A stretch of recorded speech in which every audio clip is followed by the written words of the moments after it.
ओम brim बृहस्पते नमः। आज बृहस्पतिवार के दिन आप सुनने वाले हैं बृहस्पतिवार व्रत की कथा।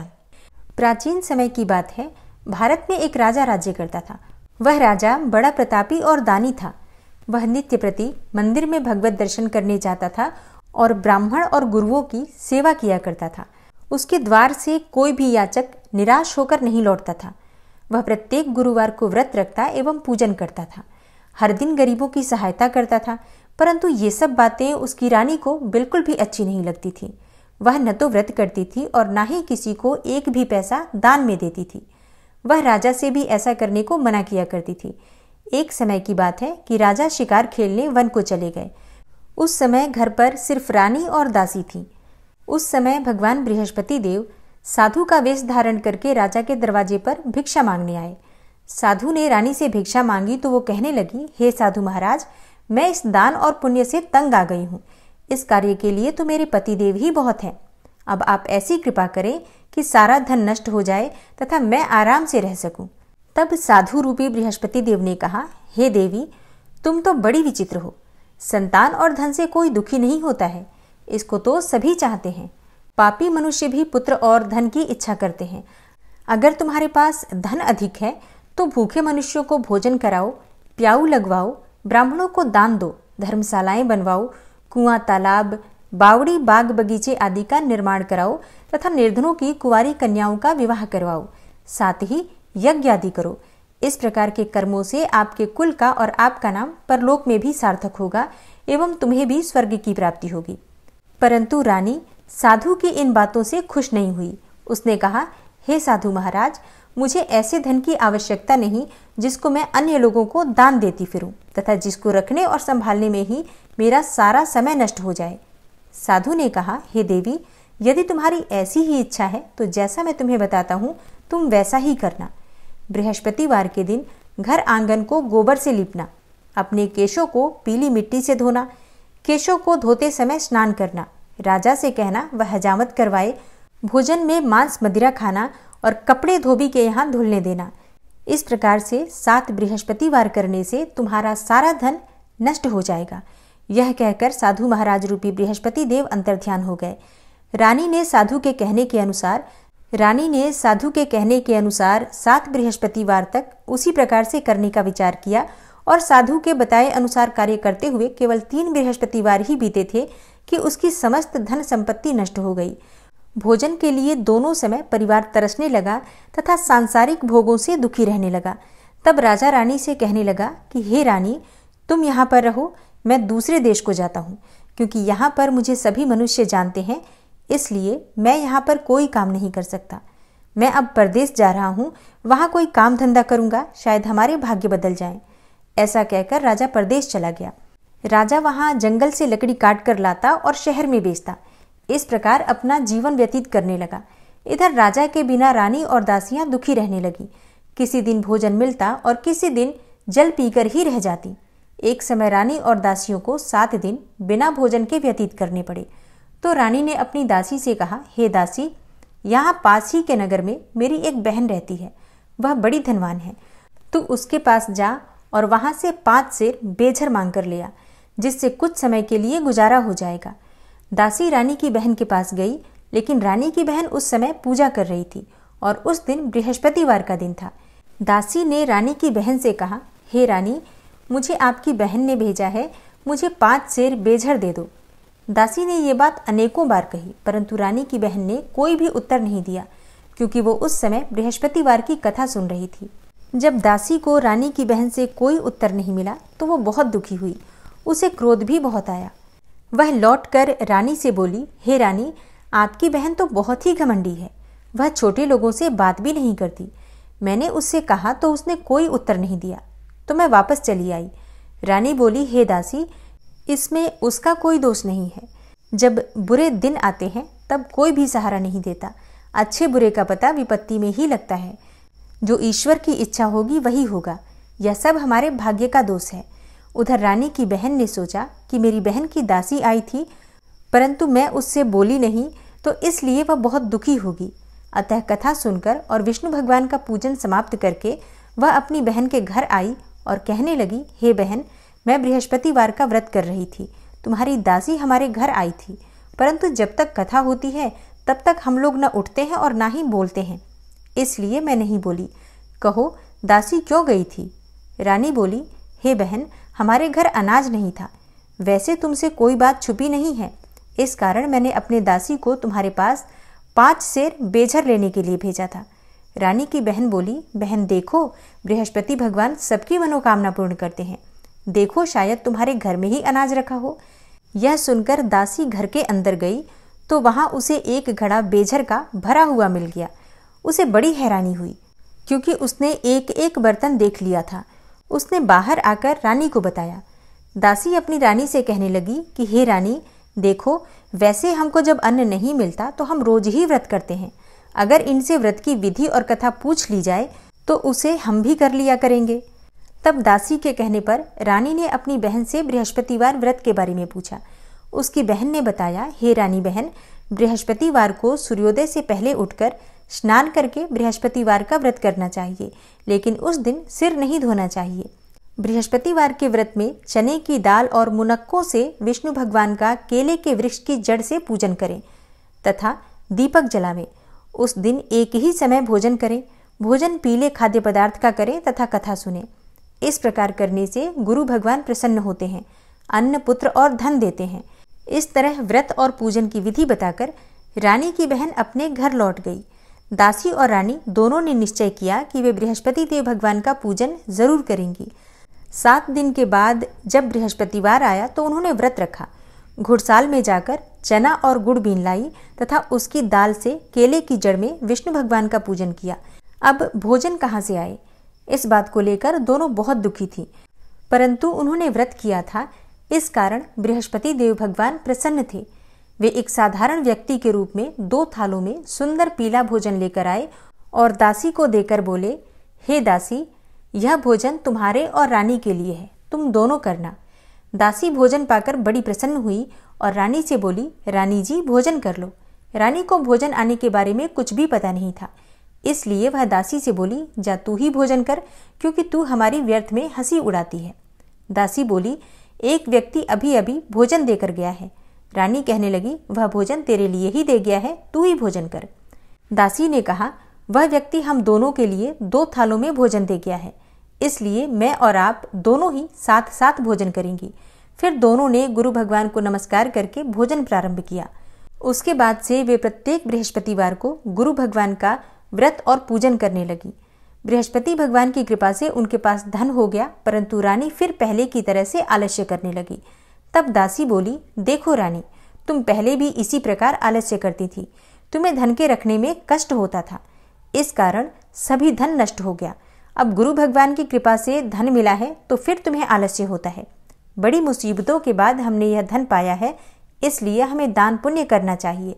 दासी ने रानी से कहा कि हे रानी, तुम भूखे मनुष्यों को भोजन करवाओ, प्याऊ लगवाओ, ब्राह्मणों को दान दो, कुआं, तालाब, बावड़ी आदि का निर्माण करवाओ, मंदिर पाठशालाएं बनवाकर दान दो, कुंवारी कन्याओं का विवाह करवाओ, धन को शुभ कार्यों में खर्च करो, जिससे तुम्हारे कुल का यश बढ़े और स्वर्ग प्राप्त हो और पितृ प्रसन्न हो। दासी की बात मानकर रानी ने इसी प्रकार के कर्म करने प्रारंभ किए, जिससे उनका यश काफी फैलने लगा। एक दिन रानी और दासी आपस में विचार करने लगी कि न जाने राजा किस दशा में होंगे, उनकी कोई खोज खबर नहीं है। गुरु भगवान से उन्होंने प्रार्थना की और भगवान ने रात्रि में राजा को स्वप्न में कहा, हे राजा, उठ, तेरी रानी तुझको याद करती है, अब अपने देश को लौट जा। राजा प्रातःकाल उठकर जंगल से लकड़ियां काटकर लाने के लिए जंगल की ओर चल पड़ा। जंगल से गुजरते हुए वह सोचने लगा कि रानी की गलती की वजह से कितने दुख भोगने पड़े। राजपाट छोड़कर उसे जंगल में आकर रहना पड़ा। जंगल से लकड़ियां काटकर उन्हें बेचकर गुजारा करना पड़ा। उसी समय उस जंगल में बृहस्पति देव एक साधु का रूप धारण करके आए और राजा के पास आकर बोले, हे लकड़हारे, तुम इस सुनसान जंगल में किस चिंता में बैठे हो, मुझे बतलाओ। यह सुनकर राजा के नेत्रों में जल भर आया और वह साधु की वंदना करके बोला, हे प्रभु, आप तो सब कुछ जानने वाले हैं। इतना कहकर राजा ने साधु को अपनी संपूर्ण कहानी सुना दी। महात्मा तो स्वभाव से ही दयालु होते हैं। वे राजा से बोले, हे राजा, तुम्हारी पत्नी ने बृहस्पति देव के प्रति जो अपराध किया था, जिसके कारण तुम्हारी यह दशा हुई, अब तुम किसी प्रकार की चिंता मत करो। भगवान तुम्हें पहले से बहुत अधिक धन देंगे। देखो, तुम्हारी पत्नी ने बृहस्पतिवार का व्रत करना प्रारंभ कर दिया है और अब तुम भी बृहस्पतिवार का व्रत करके चने की दाल व गुड़ और जल को लोटे में डालकर केले के पत्ते से भगवान विष्णु का पूजन करो। फिर कथा कहो या सुनो। भगवान तुम्हारी सब मनोकामनाओं को पूर्ण करेंगे। साधु को प्रसन्न देखकर राजा बोला, हे प्रभु, मुझे लकड़ी बेचकर इतना पैसा भी नहीं बचता जिससे भोजन के उपरांत कुछ बचा सकूं।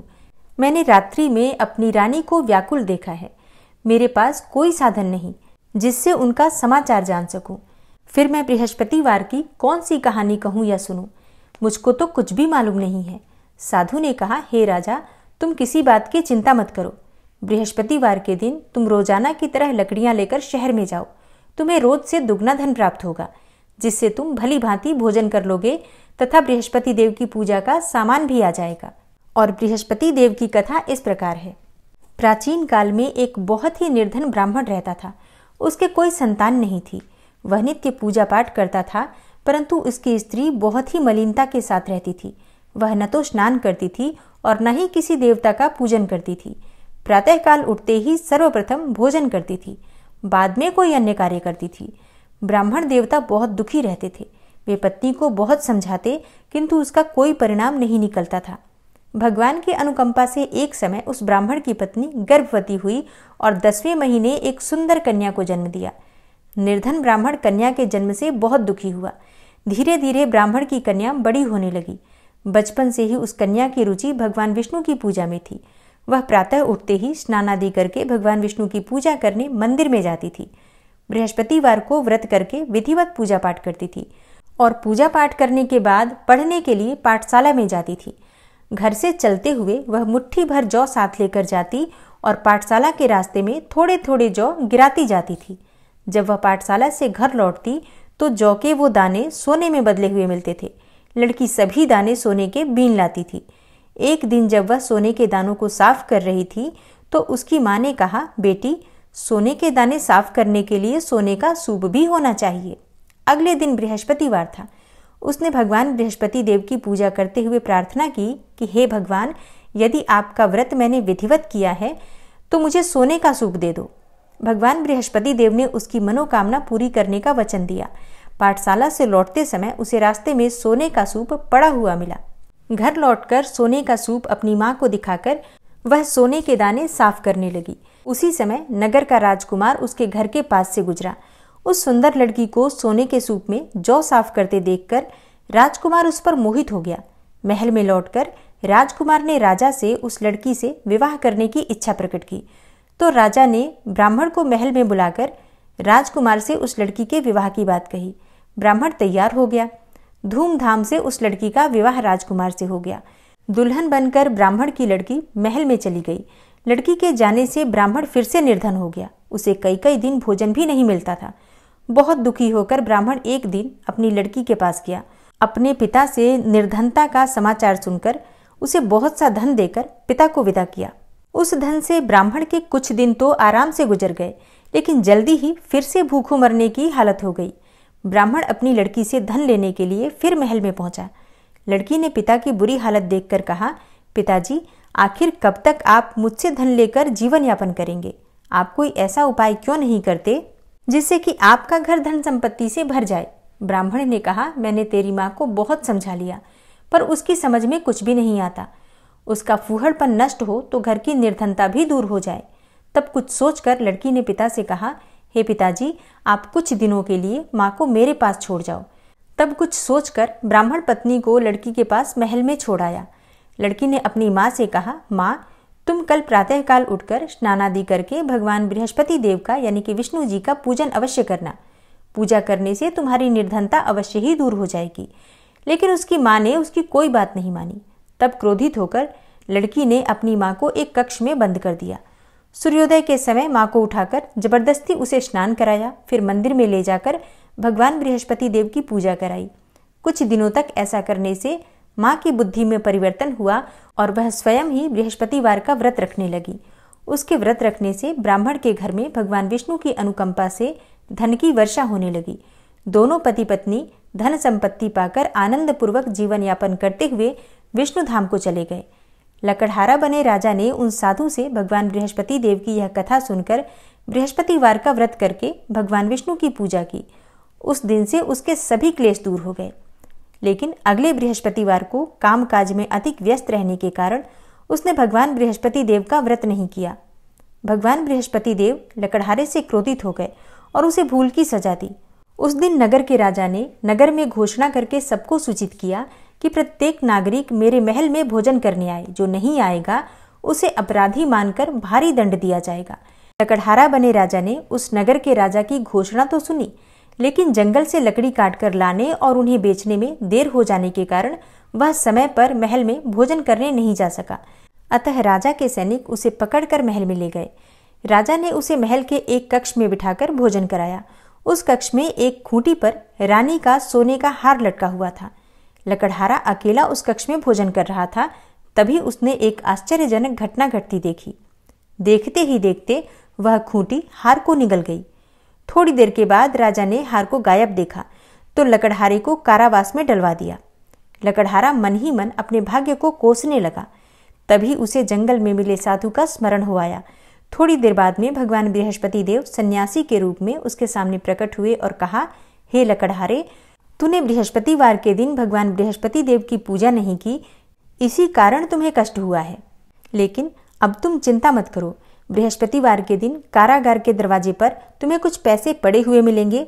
उन पैसों से भगवान बृहस्पति देव का व्रत करके उनकी पूजा करोगे तो तुम्हारे सारे दुख नष्ट हो जाएंगे। बृहस्पतिवार के दिन दरवाजे पर पड़े मिले पैसों से चने और गुड़ मंगाकर लकड़हारे ने बृहस्पतिवार की कथा कही तो भगवान बृहस्पति देव ने प्रसन्न होकर उस नगर के राजा को स्वप्न में लकड़हारे को कारागार से मुक्त करने का आदेश दिया। सुबह राजा ने अपने कक्ष में आकर देखा तो खूंटी पर रानी का हार टंगा हुआ था। राजा ने लकड़हारे को मुक्त कर दिया और उसे धन और आभूषण देकर विदा किया। लकड़हारा बना राजा उस नगर से चलकर अपने नगर में पहुंचा तो उस नगर में कुएं, धर्मशाला, बाग बगीचे देखकर बहुत प्रसन्न हुआ।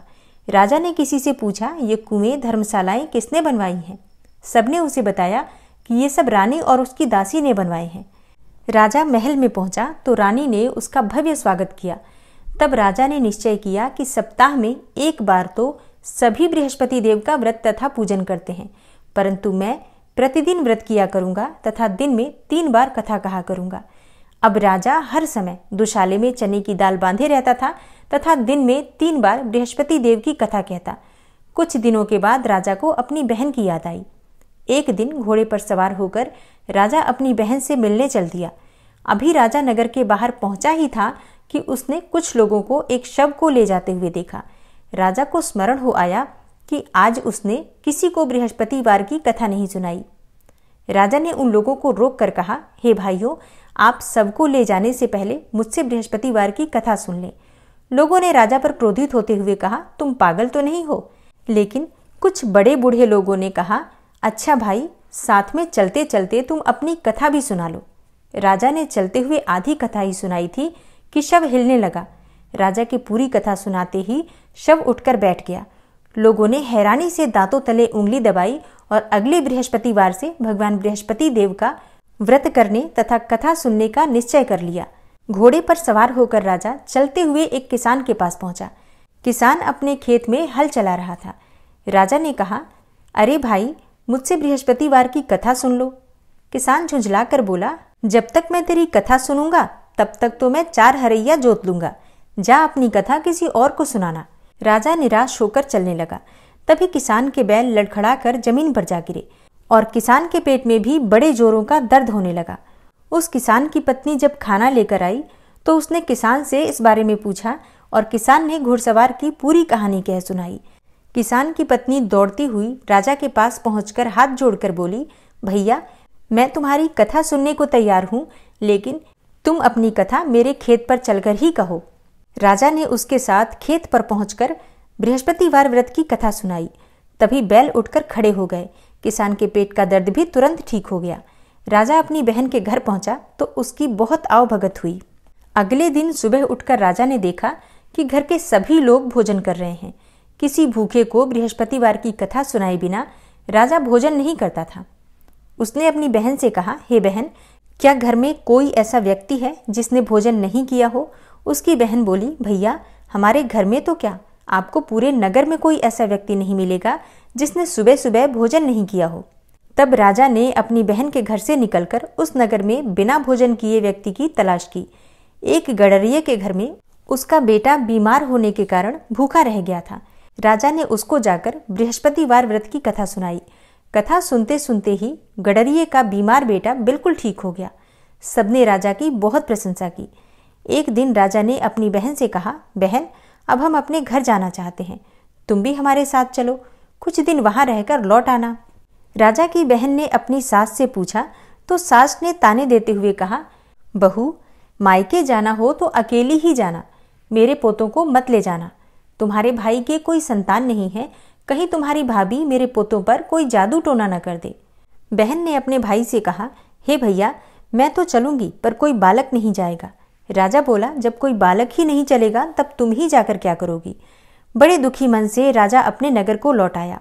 रानी ने राजा से कहा, आप तो अपनी बहन को साथ लाने की बात कहकर गए थे, फिर बहन को साथ क्यों नहीं लाए। तब राजा ने दुखी होते हुए कहा, हे रानी हम निसंतान हैं, इसलिए कोई हमारे घर आना पसंद नहीं करता। रानी ने राजा को समझाया, हे प्राणनाथ हमें बृहस्पति देव ने सब कुछ दिया है, अब भगवान बृहस्पति देव हमें संतान भी अवश्य देंगे। बृहस्पतिवार को विधिवत व्रत करते हुए राजा रानी ने भगवान बृहस्पति देव से संतान के लिए प्रार्थना की। कुछ दिनों के बाद उन्होंने स्वप्न में दर्शन देते हुए कहा, हे राजन तेरी मनोकामना अवश्य पूरी होगी। एक सप्ताह बाद ही रानी गर्भवती हो गई और उसी रात को बृहस्पति देव ने राजा से स्वप्न में आकर कहा, हे राजा उठ, सभी सोच त्याग दे, तेरी रानी गर्भ से है। राजा को यह बात सुनकर बड़ी खुशी हुई। 10वें महीने उन्हें एक सुंदर पुत्र की प्राप्ति हुई। राजा और रानी दोनों बहुत प्रसन्न हुए। तब राजा ने रानी से कहा, हे रानी स्त्री बिना भोजन के रह सकती है पर बिना कहे नहीं रह सकती। जब मेरी बहन आवे तब तुम उससे कुछ मत कहना। रानी ने सुनकर हाँ कर दिया। जब राजा की बहन ने यह शुभ समाचार सुना तो बहुत प्रसन्न हुई और बधाई लेकर अपने भाई के यहाँ आई। तभी रानी ने कहा, घोड़ा चढ़कर तो नहीं आई, गधा चढ़ी आई। राजा की बहन बोली, भाभी मैं इस प्रकार न कहती तो तुम्हें औलाद कैसे मिलती। इस प्रकार राजा रानी जीवन पर्यंत बृहस्पतिवार का व्रत करते रहे। उनके घर में धन की वर्षा होती रही। इस तरह आनंद पूर्वक जीवन यापन करते हुए राजा रानी भगवान बृहस्पति देव की अनुकंपा से मोक्ष को प्राप्त करके सीधे वैकुंठ धाम पहुंच गए। बृहस्पतिवार को विधिवत व्रत करके जो स्त्री पुरुष भगवान विष्णु की पूजा करते हैं, भगवान उनकी सभी मनोकामनाएं पूर्ण करते हैं। बृहस्पति देव ऐसे ही हैं, जैसी जिसके मन में कामनाएं होती हैं सभी को पूर्ण करते हैं।